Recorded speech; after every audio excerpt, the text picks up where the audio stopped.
Welcome to Tax Class, the podcast in which I interview the best tax professors in the country about their favorite day in their introductory federal income tax class. I'm your host, Ben Leff, professor of law at American University's Washington College of Law. Today I'm talking to Heather Field, the Stephen A. Lind Professor of Law at UC Law San Francisco. We're talking about the day from her federal income tax class that addresses Section 104, the exclusion from gross income for damages on account of personal physical injury or physical sickness. We talk a lot about how to read a statute, and possibly more importantly, how to learn how to read a statute. And at the end, we talk extensively about law student and lawyer mental health issues.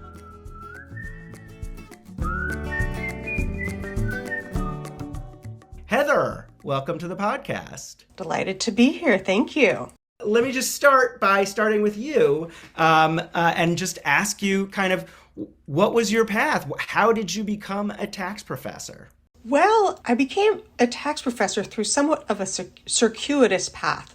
When I was in college, I studied biochemistry, and I was going to go and get a PhD. And my hope was to teach at the college level. But I realized during my undergraduate studies that I didn't really like being in the lab, and you can't be a great research chemist if you don't really love being in the lab. So decided against that and ultimately decided to go to law school. My dad is a lawyer, and he was a chemical engineer before he went to law school, and we're a lot alike. Oh, cool. And so he's like, "Oh, you might like law, sweetheart." And I said, "Okay." And that was the very sophisticated analysis that led me to go to law school. And so when I was in law school, I was taking classes, and he said to me, "Don't let other people choose for you what you'll do," because he felt like he got pigeonholed into patent law, which he loved and had a great career doing, because he was a chemical engineer. He said, Pay attention to the kind of things that you like. And what I did was I did that, and I loved my tax class. And I found myself, I'm like, I'll do my tax homework first. And so then I took another tax class, and I thought, this is good. And my friends looked at me like I was crazy. And so when I got to my law firm, we were unassigned to groups, and I expressed an interest in trying some tax work. And then they said, "Okay, great, here's some tax work." And I liked the work, they liked me, and I did that for 6 years then. So that was sort of how that went. But in the end, I was trying to think about, what do I want from my career long term? Do I want to stay at the law firm? And I realized that, one thing that I'd always enjoyed throughout my life was teaching. I taught, math and science tutoring in high school and college, and I taught legal writing in law school and things like that. And so I thought maybe I'll be a professor. So I threw my hat in the ring, and I was in the right place at the right time, and I got this position at formerly UC Hastings. And in a lot of ways, it's sort of like a long road home, because I'd originally wanted to be a professor. Right. And now I'm a professor, but in a different way. Exactly. So, okay, I have two things. First of all, you figured out you didn't want to be a professor, a science professor, without even doing graduate work. You figured that out in college, which I just want to strongly commend you for figuring that out. It took me a really long time to figure out that I didn't want to be a religious studies professor. And then the other thing I just want to say is that, so my grandfather was a lawyer, and he was a chemical engineer. Wow. And a patent lawyer. So, and he was a chemist. He was a chemist for many years before he went back to law school at night and became a lawyer. So we share that. That's how my dad did it too. He was a chemical engineer for the Navy for many years, and like right in your area. Yeah. And he went to law school at night. Yeah. I sometimes think that there's like a kind of affinity between IP, especially kind of technical IP folks like patent folks and tax folks, but I've never quite figured out what it is. Do you have any thoughts about that? Yeah, I do think that there is something similar in the analytical process, because like in chemistry, you take this and you put them together, and you add heat, and then this happens, and then this, you add this, and then that happens. And so there's kind of this logical step, kind of flow, stepping through each step. And I actually think that tax is a lot like that, because we get a statement, and it says like, here's a rule, and it uses defined terms, and you're like, what's that? And there's another definition, definition of that defined term, and he Right. uses 3 terms we Right, don't know. right, And we right. have to keep going through each one Right. and put all the pieces together. Right. And if you put the pieces together in a very particular way, it works. Right, right, right. And so there's something similar in that analytical process Yeah. that is hard to describe, but it works for my brain, and Yeah. I've seen it work for others. Yeah. I mean, one of the funny things is, of course, like one of the differences between tax law and an actual science where you have those steps is every term could be contested. So you could be like, you could never be persuasive enough to convince someone that like iron sulfide is not iron sulfide. But in the tax law, every one of those terms you could negotiate whether that's what it means or that isn't what it means. That's sort of part of what makes law and tax fun. Yeah. Okay, so you figured it out. You were at a law firm for 6 years, is that right? Or even 7? 6 Yeah, years, 6. yeah. And then you went directly from the law firm into the teaching job. I did. How did you have a paper? I mean, how did you do that? What was the process that got you? It's so hard for people to go from a law firm directly into a tenure-line teaching job, but you did it. How did that happen? So a couple things. One is I had the paper that I wrote for my 3rd year paper requirement for graduating from law school. I was lucky enough to get that published. It was on access to emergency contraception and I did a 50-state survey of pharmacy law. And so it was ultimately published in the UCLA Women's Law Journal, which it turned out that was really a fun thing to do, and I didn't expect I'd like that paper. So I did have a paper, but it wasn't at all related to tax. And so I actually asked my law firm for a leave of absence, and I took a 2-month leave of 2 months, 3 months, relatively short leave of absence. And in that time, I wrote a paper. Right. Okay. In order to have a paper for my job talk. Right. And it wasn't published, but it was a full paper that I Yeah. could then circulate. And I think the other thing is that I went on the market in 2005, and it's been a long time. And the standards for hiring for tenure track faculty have changed over time, and I feel very lucky to have gotten in when I did. And then the last thing I wanted to say about the things you said earlier were just, you said you took that first tax class, and even that first tax class hooked you. So you were at Harvard. Who did you take that first tax? Did you take it from Al Warren? I didn't. I took it from Louis Kaplow. Oh, all right. Right. And it was just, he's a quirky guy, but he's so smart. And it just, it was a big puzzle, all the puzzle pieces coming together. And it just, I don't know, it grabbed me. And it was really the first class where I felt like, oh, this is me. I get this. So, and then I took corporate tax with Reuven Aviona. Amazing. And I loved that. And actually, one of the things, so during that class, he brought in Lou Steinberg to give us a lecture about a paper that Lou was writing on form versus substance versus form. And that paper always stuck with me. And I actually just wrote a chapter in a book edited by Reuven, where I spent a whole bunch of time talking about form versus substance based on that moment when he came in and we talked about that, because that has really stuck with me over the years. Wow. So. All right. Fantastic. All right. So, and then when you were in law school, so I guess you kind of caught the tax bug, you went and practiced tax, and then realized that you could get both of your goals met. You could be a tax lawyer and a professor, and that led you to be a professor. Right. When you were at law school, did you think at all, I'm going to be a law professor, or did you really think I'm going to go work at a law firm? It didn't even remotely dawn on me that I might be a law professor. I just figured, okay, I'm going to be a lawyer. And I didn't even realize that being a law professor was a thing, or a thing that I could do. If I had, I would have maybe gone out for the law review. I didn't go out for it. I might have said, tried to clerk. I didn't clerk. I didn't do any of those things, right? Because I just, I'm just going to be a lawyer. So I'm just going to do what I'm doing. And it sort of ended up being a surprise that I kind of put the pieces together in a way that I never could have expected, but is a really good fit for me. Yeah. And is there a person who helped you in that? Is there someone who said to you at that time, like a mentor or something who said to you at that time, hey, what about trying to be a professor? No, it really wasn't, because wasn't close with any of my faculty members because I basically sat in the back of the room and hid behind my laptop, which my students find to be really unusual because I talk a lot now. But it's more fun talking when you're the professor than it was talking when you're a student. So to be honest, it was my therapist. Because we're talking about like, well, what do I want out of my career, and what things do I like, what brings me joy, what kind of brings me kind of utility and personal satisfaction. And I've always really loved teaching. And she said to me, like, could you teach law? And I was like, no. And she's like, why? I'm like, I don't know. That's fantastic. And that's amazing. So, thanks out there to my therapist from LA. Bring them on. Maybe we can bring them on later. We should call them right now. No, I'm just kidding.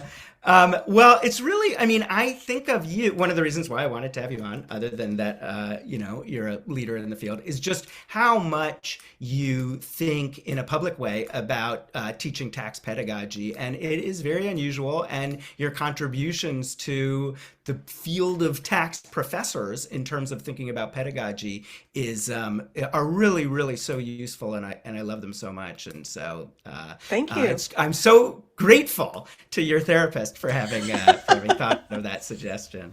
I also I was looking at your bio and I realized there's a lot of people who I'm asking to be on the podcast who have won you've won a teaching award and a scholarship award and another award that I don't even know what it is, an innovation award or something like Visionary, that. Visionary.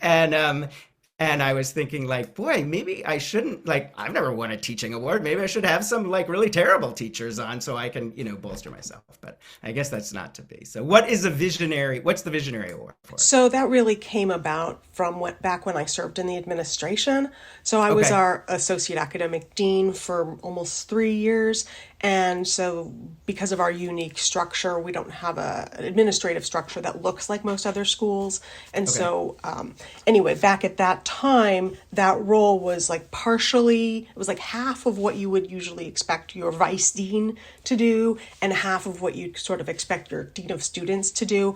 It was very student facing. And so one of the things that I worked on, very diligently was trying to change the experience that students had in law school to try to build a more vibrant and engaged community. And that grew out of the work that I had done on our strategic plan about building community. And so I led the strategic planning effort on that element of the strategic plan. Then I became the associate academic dean. And so it was my efforts to kind of transform that kind of sense of community and that student experience that led to that award, which is an award that our board of directors confers. Thank you. Yeah. All right. So let's talk about what we're talking about today. So say a little bit about what is the unit that you chose and kind of where it fits in your overall teaching of the class. Great. So the first half of my semester in federal income tax is really addresses the question of what is taxable, right? Taxable income is taxable. So, what's taxable income? Well, taxable income is gross income less deductions. And so this first unit is about gross income, right? What's gross income? This is, terms defined with other terms, defined with other terms, right? So what's gross income? Well, gross income is all income unless excluded. And so this unit on gross income has an income unit and then units on exclusions. And so this is the last kind of exclusion that we study. And so this unit deals with Section 104A2's exclusion from gross income for damages received for personal injury. So if you get hurt, you sue someone, you get damages either through a settlement or a jury award, what happens? Right? So you get this money. And so then the first question, of course, is it income at all? And if sort of conceptually, is it income? That's right. Does it meet our definition? Yes. Yes. Does it meet our definition under the code for being income as the kind of thing that we would subject to tax unless there's an exclusion? And so in a lot of circumstances, the answer to that is yes. But then if the award is income, that is, an accession to wealth clearly realized over which the taxpayer has complete dominion, that's language directly from one of our favorite cases, Glenshot Glass. Right. If it's income, that doesn't necessarily mean it's going to be gross income subject to tax. Okay. Right? Because there could be an exclusion. Let's just pause here. I don't want to break your flow, but so just to clarify, this is the last unit, and you've done a whole lot of units about income, inclusions, exclusions. This is the last exclusion, and then your next class after this, you start on deductions. That's correct. Is that right? That's right. Correct. Okay. So I'm sorry, I kind of interrupted in the middle. So first question, should this be income if not for the statutory exclusion, right? Well, so I want to distinguish between income and gross income. Okay. Mm-hmm. Right? Because the question we need to ultimately answer is this gross income? Is this gross income? Okay. But that has a two-part inquiry, right? Mm-hmm. Is it income, and then is it excluded? Because only if something is income and not excluded is it gross income. Right. And so I'm distinguishing there between income and gross income. And so if I get this damage award, do I have income? Answer, in most circumstances, I do. We can talk about that if you want to. And this section provides an exclusion. What it says is, it says, you got these damages. And yes, it's the kind of thing that Congress could tax because you're richer by that amount. But Congress thinks, no, we want to exclude this, give it special treatment, say that it is not going to be gross income, so it's not going to be subject to tax. So this is the last exclusion that we study in a whole series of exclusions. Exclusions for fringe benefits, exclusions for gifts and inheritances, exclusions for certain discharges of indebtedness, like in bankruptcy, like that kind of thing. And so this is our last exclusion that we study. Okay. And I do want to pause on the first part of the question before we get to the exclusion, to the inclusion part, because the first thing is I want to know whether you introduce to your students sort of why one might think that it's not included in the first instance. So, easy to say, why is it included in the first instance? Before whatever the accident was, you were going about your life, and then you have the accident, and then someone gives you $20,000. Well, you're $20,000 richer because someone gave you $20,000. So obviously that's income. It's accession to wealth, clearly realized, over which you have complete dominion, right? Do you pause to say, what is the minority argument, the argument that actually under certain circumstances damages should not be income, even before you get to the statutory exclusion? So I used to talk about that a fair bit in the wake of the Murphy decision. Well, do you want to just pause and say what the Murphy so decision is? It was a case where the taxpayer took the position that they had basis in their personal body, and thus the amount that they received in compensation for damages to their personal body was not income because they weren't richer. They had basis in their body. They got this money. It's just a return of basis. And okay, so wait. Now we got to pause there because that's exactly the argument that I'm thinking. I know. Of. So in this course, when you're teaching, have we already gotten to the point where your students understand, for example, what it means to have a gain from income includes the gains from the sale of property. That means if you make money from selling property, the income part is just the gains, that is the amount realized, or the amount that you get minus the basis. Have they had those concepts yet? Yes, they have. That's a really important unit that's part of our gross income unit. Our gross income unit is like all these different types of income and then all these different types of exclusions. And one of the types of income that we spend a lot of time on and keeps coming back over and over and over again throughout that tax course and then into future tax courses is gains from dealings in property. So yes, they have had that. They understand the concept of basis. They understand the concept of gain being that's the amount by which you're richer when you dispose of property, right? And we also immediately before this particular unit, we the students read a case called Raytheon. And in the Raytheon case, the taxpayer received damages, and the question really was, well, is this going to be income? Like, how do we even tax this? And the Raytheon case gives us insight. It tells us you need to ask, in lieu of what is this damage payment being made?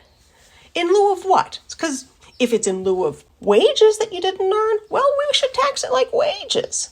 If it's in lieu of like being paid back on a loan you made, we should tax it like we would have taxed it if you got repaid on your loan, which would not have been taxable. Not be taxable. Right. And so we have looked at the Raytheon case to understand that fundamental question about how do we start approaching damages.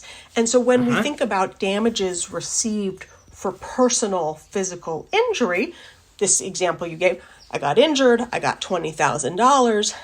I say, is it income? And they look at me and they think and they're like, well, I'm like, well, what's the analysis? And so the analysis is, in lieu of what did you get this money? And you're like, I got it in lieu of like my body, my injury. Yeah. And so generally students think that they don't have basis in their body. Right. And so then, it is an accession to wealth, clearly realized over which they have complete dominion. And so then it would be income. And then we need to move to the exclusion question. Back when there was that case that raised this as an important question, we talked about it more.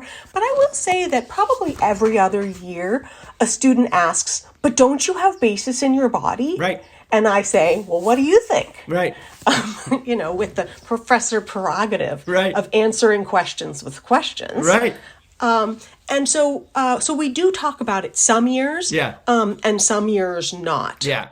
Just to continue to make clear the analogy, if instead of your body being injured, like your boat was injured or something, imagine that your boat was destroyed and you got damages for your boat, presumably you wouldn't have income to the extent of your basis in your boat, but to the degree to which the damages that you got exceeded your basis in your boat, you would have a kind of gain. Even though your boat is destroyed, you would have those excess damages would be income to you because they would be like gain. And then the question is, can you make an analogy to your body? If your body is injured, should you think about the basis in your body? And then just like you said, you ask the question, well, how could you have basis in your body? Basis is the cost of something, and you didn't buy your body, so you shouldn't have basis in your body. But obviously, there's lots of room to discuss that in more detail, and courts have, over the years,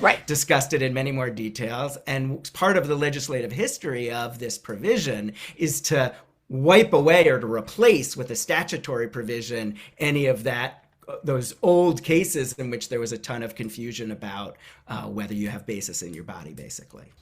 Yep. Okay, great. So all of that was an interjection. Yes. So we would have income on account of, or we do have income. The question is, do we have gross income? We do have income on account of receiving damages, but we have this statutory exclusion, which means under the statute, if it meets the criteria of the statute, then it is excluded. It's not part of our gross income, right? That's right. Great.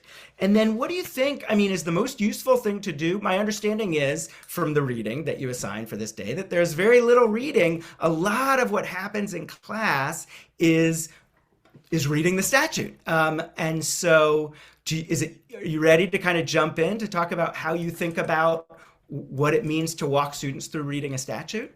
Sure. So let me just clarify, because in terms of the reading that's assigned for this, it's really just the statute. And there are not very many words, but sometimes students mistake that for being an easy read. Right. Few words is not necessarily an easy read. Right. And so the goal here is for them to do this reading and to do it rigorously. Right. Now, they're supposed to have been reading the statute all along, and we've been talking about reading the statute throughout the course of the semester, but this is really the first time where I give them no additional resources. And I ask, can you actually read the statute? And so that's what they're supposed to read. And it actually can take quite a long time, even if the statutory language is only this long. Right. And so they're supposed to read it in advance and answer the questions in advance. And then I have insight into how well they read it. Okay. And we talk about each question in class, and then we diagram how does this map onto the statute? Exactly which words matter here. So the homework assignment basically before anyone walks into class is read the statute and take a quiz, right? And then when you're, or do you not call it a quiz? I don't call it a quiz. I call it an exercise. Answer the questions. Okay. And nobody likes quiz because there's no points for it. There's no grade impact for it. The impact on a grade is helping students to really develop their statutory reading skills, because their statutory reading skills will affect their grade. Right. And then, so students walk into class, and what do you do? Do you immediately jump into that exercise and whip out the exercise and start going through the questions one by one? Or do you have a lecture or something that precedes that? I remind them where we are kind of in the overarching scheme of the class, gross income, exclusions, Raytheon, kind of a short version of what we just went through, just to ground the discussion. Right. And then I say, okay, let's look at the questions. Yeah. And so we'll go through each question, and I'll have the data. It's like, okay, well, 70% of you said the answer was this, the X percent and Y percent. So I go through each question, and I would call on somebody. I would always check and make sure that it was a student who got it right. Okay. Right?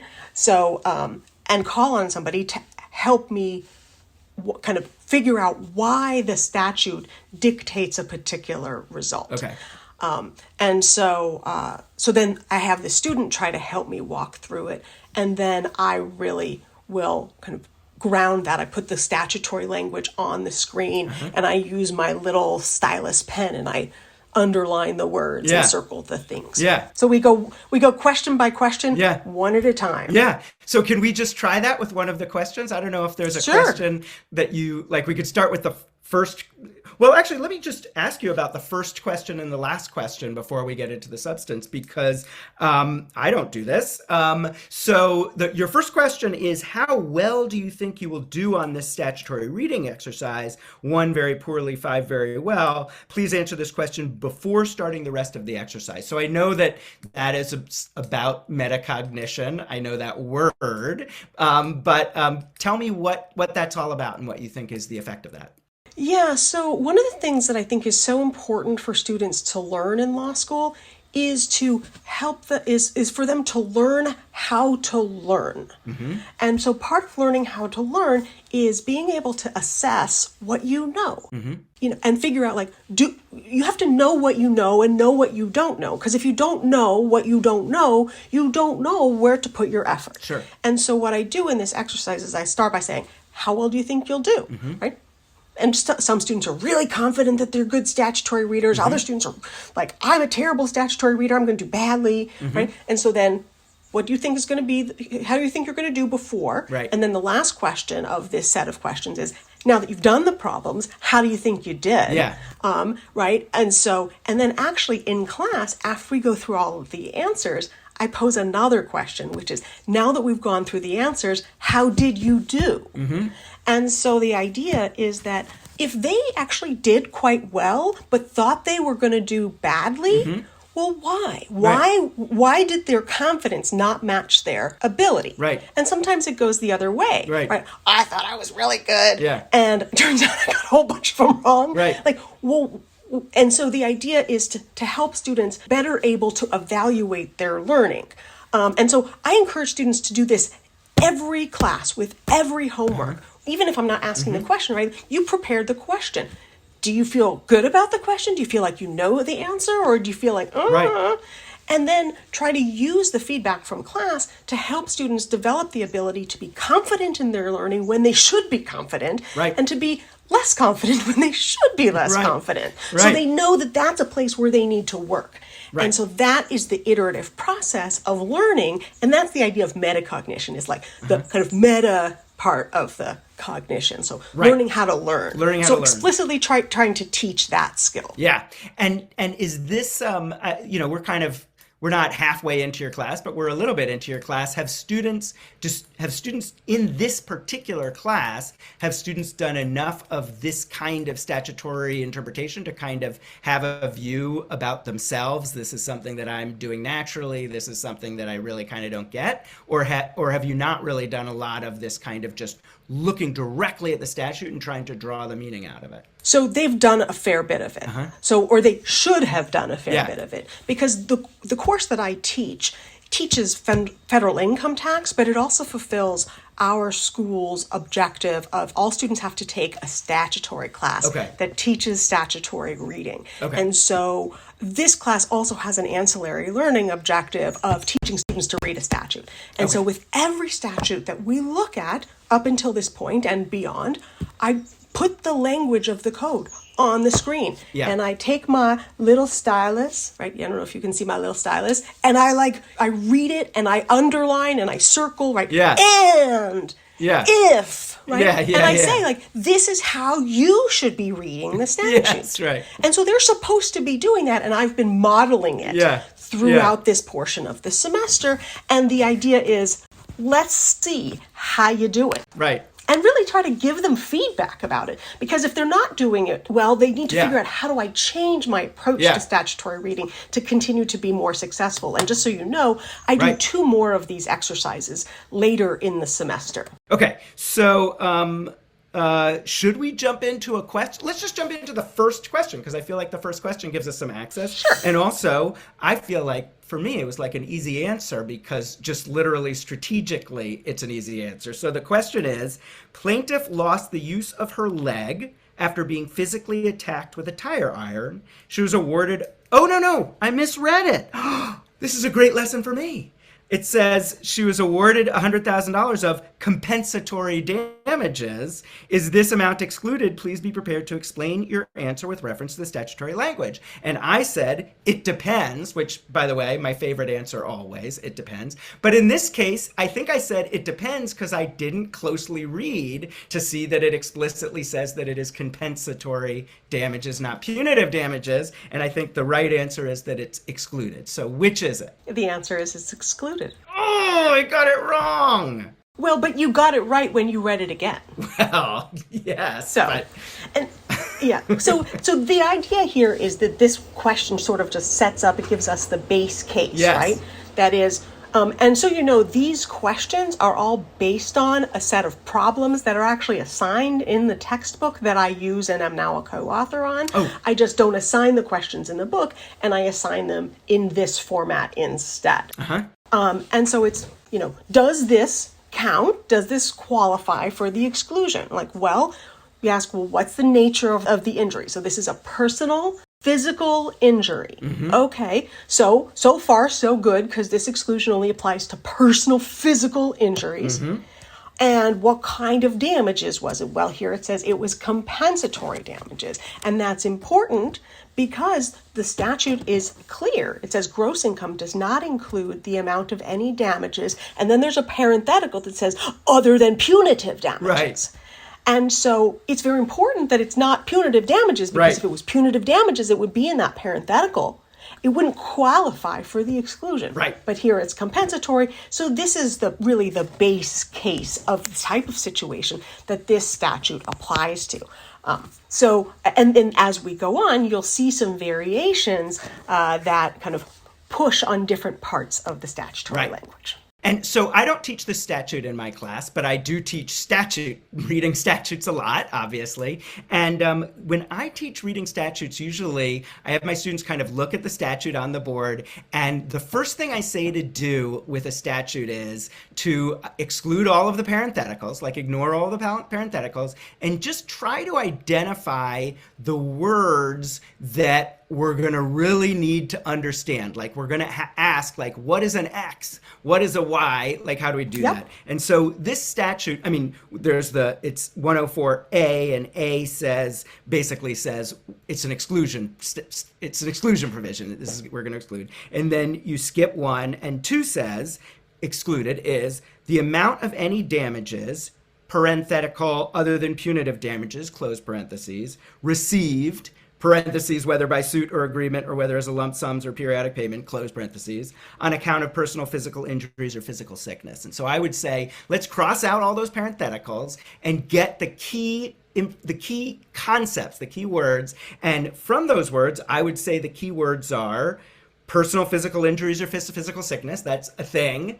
That's the kind of injury we're talking about. And then the other thing is damages. What are damages? So we know that we're excluding damages, which we're going to have to know more about, on account of a certain type of injury, which we're going to have to know more of, right? And then we would say we can fill out injury. It says personal physical or physical illness. And damages, we then have to add back in those parentheticals, the parenthetical that in effect excludes from the exclusion punitive damages. That means punitive damages are included in gross income.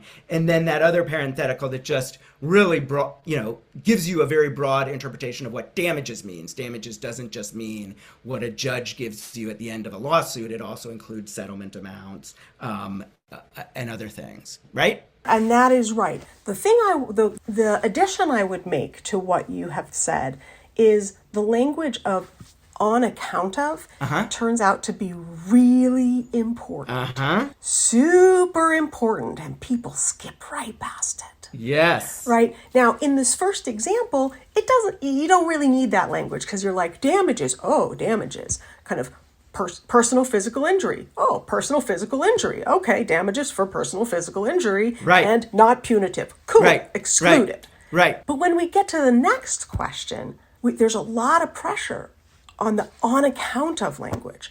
There's a huge amount of pressure on that language. And it's really important to read and read carefully. Okay. Well, then let's just do that. Can we just read the next question? Excellent. Okay. So it says, the second question is, $50,000 of the recovery in Part A, that is in the first question, is specifically allocated as compensation for lost wages. Plaintiff is a performer and she was unable to perform because of her leg injury. She was not paid for the performances she missed. Is this amount excluded? Please be prepared to explain your answer with reference to the statutory language. Is that the question that you were thinking of when you said that is exactly on account of? Okay, so fill me in. Why is on account of important for that question? Well, so if we're looking at the language, so gross income does not include, okay? And so we're looking at the statutory language in 104A2, the amount of any damages, okay? We have damages, and other than punitive damages, this isn't punitive, we're good there, on account of personal physical injury or physical sickness. It's often the case that students say like, oh, okay, well, the part that for lost wages isn't for personal physical injury. So the $50,000 that was for personal physical injury, that's excluded, but the part that's allocated as compensation for lost wages isn't excluded, and that's going to be so that's going to be gross income. Because the logic is she got $50,000, but $50,000 of it isn't to compensate her for her leg. It's not like the value of her leg that she's getting. It's to compensate her for the fact that the injury caused her to miss wages. Wages, we just said in the last unit, compensation for missed wages is generally income for you. And so the student is saying, well, then it should be. It's not compensation for the injured leg. Is that what you're saying? That is the mistake that many students make, because the word in the language isn't for. Right. It's not compensation amount of damages for physical injury. It's on account of. Right. On account of physical injury. Well, and then it's like, well, what does on account of mean? Right. Right. And on account of means that there's a causal relationship, that this amount of damage payment is being paid to you. Why? Because of the personal physical injury. Right. And so even though you might think that compensation for lost wages should be gross income because it's in lieu of wages, right, this excludes it. Right. And so the answer to this one is excluded. And that usually sends some shockwaves through the class, because usually students miss this. Yeah. Because they skipped the on account of language and they thought it was for. Yeah, I mean, it's a somewhat subtle it's both a subtle concept, and every time, I think, at least in the tax law, I don't know about every single thing in the law. I kind of suspect that it's true every place. But any time that kind of the process of causation is invoked, it introduces the ability to think of things in multiple ways. When you think like, well, what is the cause of that thing as opposed to some other way of thinking about it? And causation thinking is just difficult. And here, what the statute is saying is, if the cause of the damages is a physical injury, then any compensation that comes is excludable, except for punitive damages, because that's in a special parenthetical. But anything else, any compensation for anything that is the result of the physical injury is going to be excludable, right? That's right. That's right. And the question says, the question provides the causal relationship, right? Right. And so this exclusion ends up being much, much broader than people would expect, because it includes not just the compensation for the physical injury, but the compensation for anything on account of the physical injury, including, for example, lost wages, and including some other things that are posed in the subsequent questions. Well, so we can't not get to, I mean, this statute in some ways is so beautiful in the way that it beautiful is really the wrong word, because it's inelegantly written, but it plays out perfectly for exactly this lesson. So let's skip the question on punitive damages, because we know the answer to punitive damages. If it's punitive damages, it's not excluded, therefore it is income to the recipient. But let's jump to the next one, which says, the jury also awarded plaintiff damages of $150,000 to compensate for plaintiff's suicidal tendencies resulting from the loss of the use of her leg. Is this amount excluded? Please be prepared to explain your answer with reference to the statutory language. So here we have something, there's an additional compensation, compensatory damages, but they're not compensation for the leg. They're not compensation for the lost wages related to the leg. They're compensation for what is described in the question as suicidal tendencies that were a result of the injury to the leg. Are they excluded or not? And so what should we do with that? So the answer here is yes, they're excluded. Right. But this is another one where students often get it wrong. Right. So this is particularly true because there's some language in section 104A2 that says, for purposes of paragraph 2, that is the exclusion for damages on account of personal physical injury, emotional distress shall not be treated as a physical injury or physical sickness. And so students usually hold on to that sentence. They're like, oh, this is emotional distress. Right. And emotional distress is not going to be treated as a physical injury or physical sickness. And so they think then it's not covered by the exclusion. Right. And it's true that this is not damage for a physical injury, but it is a damage on account of a personal physical injury. Right. Because where did the emotional distress come from? It resulted from the loss of the use of her leg. Right. And so this is another example of the power of on account of, and how important it is to read these little pieces of language that you think are not important, but they are. Right. And if Congress wanted to exclude all damages for emotional distress, it could have just said, except for damage, just like it said, except for other than punitive damages, it could have said other than punitive damages or damages for emotional distress or something like that. They could have excluded all damages for emotional distress, but they didn't. They said emotional distress is not a personal physical injury. And so if there's no other personal physical injury, or if there's no personal physical injury, then you can't have excluded damages. You need some personal physical injury, and emotional distress cannot be that personal physical injury in order to have excluded damages. But once you have a personal physical injury, then if the damages are for lost wages, they're excludable. If they're for emotional distress, they're excludable. If they're for, whatever they might be for, right?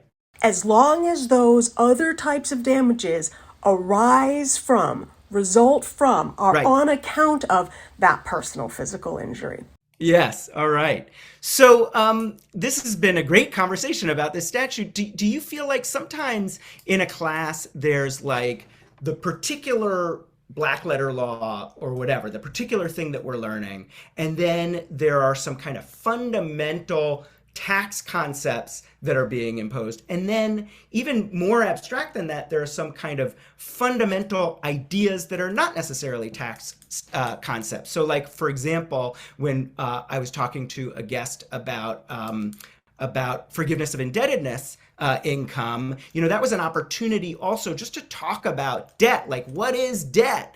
Is there anything like that here where one of the important things that's being imparted is not just a thing about the tax law, but other important ideas that are important for other law classes or for life? Yeah, so I think that there are really two other things here to highlight that I think are kind of come out of this lesson. One is about the extent to which the code reflects values, right? Because the code reflects values by saying we're going to give special tax treatment to this, but not that. Mm-hmm. And in that way, that can be read as saying, well, we value this more than we value that. Right. And so here, by allowing an exclusion for damages on account of personal physical injury, but not for damages purely on account of emotional distress, Congress is in effect, I think you could argue that Congress is in effect saying that they value personal physical injury more, physical injuries more than they value emotional injuries. Yeah. And I mean, another way to say that in terms of the value is just, it seems, or, the fact that the damages for personal physical injury are excluded from income, when we know that the logic of it should be that they should be included. Like, you are making money from it, but it seems like a bummer to tax people when they get paid because they've been physically harmed. That Congress is saying, you know what, let's overrule that general logic and say, if you get paid because you've been injured, physically injured, then we're not going to tax it. But then they have to answer this question, well, how far are we going to take that? And one of the things that makes the statute kind of a little bit schizophrenic is that they make that first claim, it's a bummer if you get hurt and someone has to pay you to compensate you for getting hurt. But we're not going to make that taxable. They then have to draw a bunch of lines, and they say, like, well, if you get punitive damages, then we're going to tax you on that. And then they have to deal with this idea of emotional distress, and either Congress is not really valuing it the same way. They're saying it's not as big a bummer if someone has to pay you on account of your emotional distress, or they're in effect saying, we kind of don't really trust it. We think that juries are giving payments for emotional distress that aren't really compensation for your emotional distress. But either way, they're like throwing shade on the concept of emotional distress. And that's exactly right. I like the throwing shade frame. Right. But they're throwing less shade on emotional distress if it comes from physical injury. Right. Right. But if it's just emotional distress in general, then either, as you said, either that's something they don't value or they don't trust. Now, with the first point, when we talk about values, I say to the students, look, a lot of provisions have kind of implicit statements of value. Right. and statements of societal value. And I challenge students. I'm like, it's worth it for you to think about whether those are your values. Right. Right? How do your values match up with the code's values? And the other thing is on the point of like, well, we don't trust it. I think, and that comes up in class and we talk about it. And honestly, my response is like, well, isn't that a problem for the tort system? Right? That's a tort law problem, right, not a tax law problem. Right. But if under the tort law, there have been damages awarded, right, why should it be different tax treatment? Right. If you have a problem with how emotional distress damages are awarded, change that. Right. But getting at it in a backhanded way through the tax code is, I think, it's a problem, and it's over-inclusive and it's under-inclusive. Right. And it's really not. If you have a problem with emotional distress damages, that's not the way to do it. Right. But there's so many places in the tax code where Congress, when they're writing tax statutes, they think like, oh, there's this thing that maybe would be better if it got fixed in its substantive law, but we're going to reflect some suspicion of it in the tax law. Sure. It's common. And that happens, but it's important, I think, for students to be able to identify that that's happening. And so then they can either kind of accept it, like, look, this is, as a pragmatic matter, we'll accept this, right? Because there's only so much you can do. Or like, you have to draw lines somewhere. And if you don't draw lines, then we lose big revenue loss, and that's a problem. Right. But you have to understand the compromises and the trade-offs that are being made. Right. And if you don't see them, you can't evaluate the policy implication of those trade-offs. Right. I couldn't agree more. So that's one thing that I think is really important that comes out of this. And as you say, it's pervasive. It happens all over the code. But I think this is a really nice example of it. Yeah. And really I try to use this to illustrate that so students can make that same kind of inquiry on other statutory provisions. The other thing here is that it does say something about emotional distress. And at the end of this lesson, I take a few moments to talk about emotional distress and mental health. And this is not at all about tax, but mental health issues, including depression and anxiety, are very, very common among law students and among lawyers, and people don't talk about mental health enough. And I think that it can be extremely serious. And I want students to know that and to know that if they are having trouble, they're experiencing emotional distress, there are resources for them, and that they shouldn't just poo-poo it or brush it under the rug, because it's real, it's common, and it's nothing to be ashamed of, and it's a sign of strength, not weakness, to ask for help. And we talk about resources that they can use. We talk about looking for ways to support friends. And the other thing is that in this class that I teach, it's usually in the spring semester, and it because of some ways that our curriculum is structured right now, that classes are usually 50 to 60% 1Ls.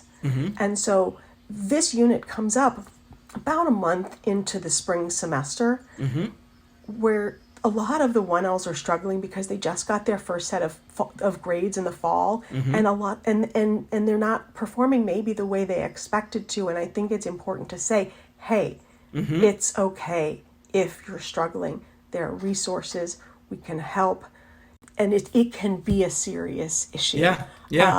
And so I try to address kind of explicitly the mental health issue, and I will tell you, I always get emails or somebody coming by my office and saying, thank you for saying that. It meant a lot to me. Yeah. And I mean, there's a way that, even just thinking about the first part of our conversation, I'm so grateful that we got to you having the opportunity to say what you just said, because even, this is inherent in kind of talking about hard things. Like, there are ways in which our discussion earlier, even of physical injury, we kind of said, like, your leg got injured, and I kind of treated it in a kind of glib way. It's like a fact in a fact pattern, and didn't take a minute to think like somebody's leg was injured. And then when we get to the question that talks about suicidal tendencies, we're talking about tax law, so we just say it and move on. And, you know, anyone who has themselves had or been impacted by suicide or by the feelings that lead up to suicide knows that we're not Devastating. Yeah, and that part of the myth of thinking like a lawyer is this idea that you kind of steel yourself to talk about facts about really horrible things that happen to clients or people who are in the examples you're talking about. You kind of steel yourself to talk about them as if they're like when we said at the beginning, a tax lawyer is like playing with little aspects of a puzzle, you know, as if they're kind of aspects of a puzzle. And of course, there's a huge emotional toll that potentially comes from doing that if you don't let yourself remember and be focused on when are those ones that are really invoking or hitting you in a way that's close to your experience, and that emotional toll for law students can be really devastating really fast in the law school experience, and they can be devastating for lawyers in ways that, you know, decades of working on it, and still that process of compartmentalization can have a really powerful negative effect on your mental health. Yeah, and it's important to get those issues out in the open, because, you know, I think people think about those types of issues maybe more in like criminal law, right, or even torts where Right. people are repeatedly being harmed, right? Right. But it comes up here too, and it's Right. and you, in some ways you can't escape it, and it's part Yeah. of the human experience that we have Yeah. to see the totality of the human experience. So it's interesting because I do, like I said, I do 2 more of these types of exercises in the semester. One is with respect to the definition of capital asset, and the other is for the section 162Q, which limits the deductibility of sexual harassment and sexual assault, the payment of sexual harassment and sexual assault, you know, damage, the payment of the damages, if there's a non-disclosure agreement. And so in that conversation, we have another, in that unit, we have another conversation about kind of sexual harassment and sexual assault, and, you know, in general and in the workplace, and respect and the toll that can take. So, you know, this is a course where, you know, federal income tax is about people, and these are real people having real problems, and you can't just be the tax lawyer and like, oh, you were sexually harassed. Okay, well, you got this amount, and you can exclude this. You know, or like, oh, you paid this, you got this. Okay, fine, but your clients they're real people. Yeah, right. So I think that's an important thing to remember, and I try to take a few moments over the course of the semester to recognize that for clients, but also to just, you know, acknowledge it for the students. Yeah. I think that we should probably wrap up in a few minutes, but is there any last words either about how you teach or what you teach or this particular lesson that you'd like to be sure to have a chance to say before we're done? So I think, on the statutory skills, I think the key is just read slowly, read carefully. Don't ever read a statute without a pen in your hand. My hot tip, if you're like reading in the statute book and you don't want to use a pen because the pages are so thin, if you want to highlight, use a crayon. Crayons don't bleed through. That's my hot tip there. Good tip. Good tip. You know, so reading carefully and reading with a pen in your hand. Just because the language is short doesn't mean the work isn't long. Yeah. Do you teach students a way of diagramming statutes, or not like a formal method where you? I don't teach a formal method. Yeah, me neither. But I think the way I kind of read the statutes with, you know, circling conjunctions, circling, you know, conditions, you know, identifying kind of words that are unknown that we need to go find definitions for, things like that. The other thing I was going to say is that this exercise, I really do try to push the kind of the metacognition, right? Go back and see where were you overconfident? Where were you underconfident? Because that's actually I think that's the key to learning in law school. Mm-hmm. Try, kind of do your own evaluation, assess your performance compared to kind of the standard, reflect how you did, and make a plan. What should I do the same? What should I do differently? And then implement that plan and try again. Do it. Try to gauge your performance. Assess against an external standard. Reflect. Make a plan and implement. It's that iterative process of learning that happens in every class. And honestly, in every case that you deal with as a lawyer. What could I have done better? Right. How could I have done this differently? That's how we learn. You can't just sit there and look at it, study it, and then just do it and then move on. So I try to teach people to be learners, lifelong learners, because in the end of the day, like the code is going to change. Yeah. Right? Like it's going to change. And I also can't cover nearly all the things that are in it, right? I mean, it's literally a class. Right. It's absurd thinking about, even if you took like 4 LLMs stacked, you would have covered a tiny fraction of the Internal Revenue Code. There's no way that you're ever going to have holistic coverage. So You're always learning. And so you have to be able to learn things yourself. Right. So kind of that's a key message of this unit and also of my class. Yeah. Great. Heather, thank you so much for coming on the podcast. And I really, really appreciate it and had a good time in this conversation. And I hope we get a chance to do it again sometime. This has been a lot of fun. Thank you so much for inviting me and for engaging in these conversations. It's really a joy to get to kind of break down some of these issues and really talk about them explicitly, because I think sometimes it's hard for people to see what's happening. And there's a lot that goes into teaching, and I know that's true for you too. Yeah. All right. Thank you. Fun to see you. Yes, it's great to see you. It's great to see you. Tax Class is hosted by me, Ben Leff, and produced by Tony Sue. Theme music from Doodah Music. Thanks for listening to Tax Class. Send us your tax law questions or your favorite tax code provisions at taxclasspodcast@gmail.com. Subscribe to the show wherever you get your podcasts for more insights into the federal income tax.